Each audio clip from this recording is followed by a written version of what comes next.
Mr. Worry by Roger Hargreaves. Bob is a worry. Whatever happened, he worried about it. If it rained, he worried that his roof was going to leak. If it didn't rain, he worried that all the plants in his garden were going to die. If he set off shopping, he worried that the shops would be shut when he got there. And when the shops weren't shut when he got there, he worried that he was spending too much money shopping. And when he got home with his shopping, he worried that he left something. That he'd left something behind, or that something had fallen out of his basket on the way home. And when he got home and discovered that he hadn't left anything behind, and that nothing had fallen out of his basket on the way home, he worried that he'd brought too much, and he worried about where to put it all. Life was just one long worry for poor Mr. Worry. One day he went for a walk. He was worried that he might walk too far and not be able to get home.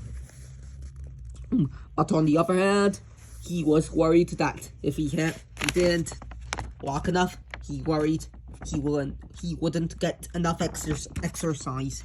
He hurried along worrying. Or you could say he worried along hurrying. He hurried along worrying. Or you could say he worried along hurrying.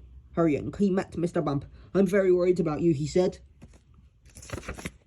"Why is that?" asked Mr. Bump. "I'm worried that one of these days you might get hurt yourself," he said. "Don't worry your head about that. Don't worry your head about that," replied Mr. Bump, and went off tripping his own feet. Mr. Worry, he went on. He met Mr. Noisy. "I'm very worried about you," he said. "Why is that?" asked Mr. Noisy.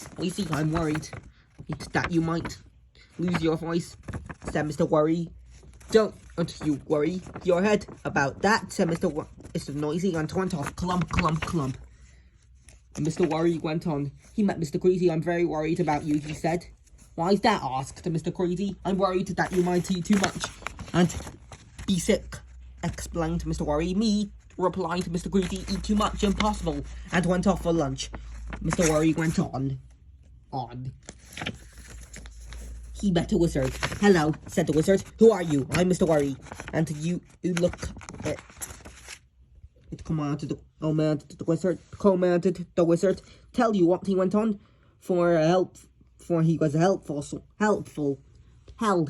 sort of a wizard. "Why don't you go home and write down every single thing that you're worried about, and I'll make sure that none of these things ever happen." He smiled. "Then you won't have anything to worry about.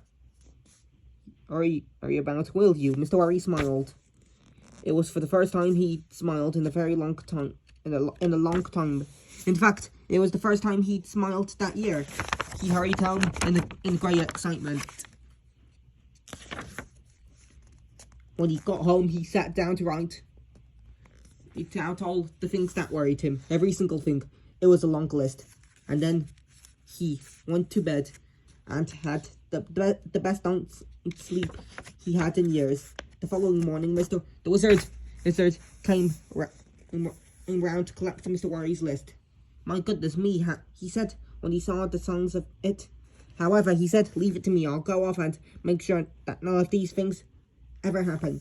And off he went. Nothing to worry about now. He called over his shoulder. Nothing at all, Mr. Worry. Heaved a sigh of relief. That day was the first day in Mr. Worry's life that he didn't have a single worry to worry about. Single thing to worry about. And the next day, and the day after, and the day after that, on Monday, Tuesday, Wednesday, Thursday, Friday, Saturday, and Sunday. Hey, Mr. Worry didn't have a care in the world. But on Monday morning, he was a worried man. Oh dear.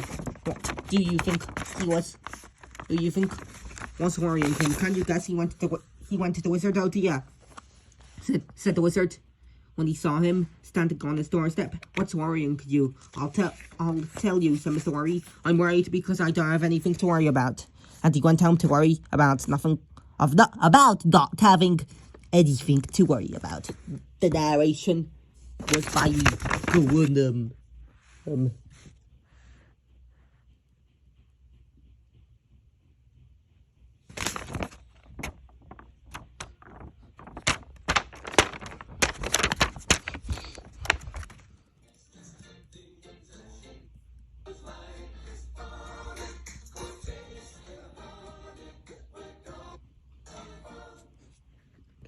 Don't forget to subscribe and GG and bye bye.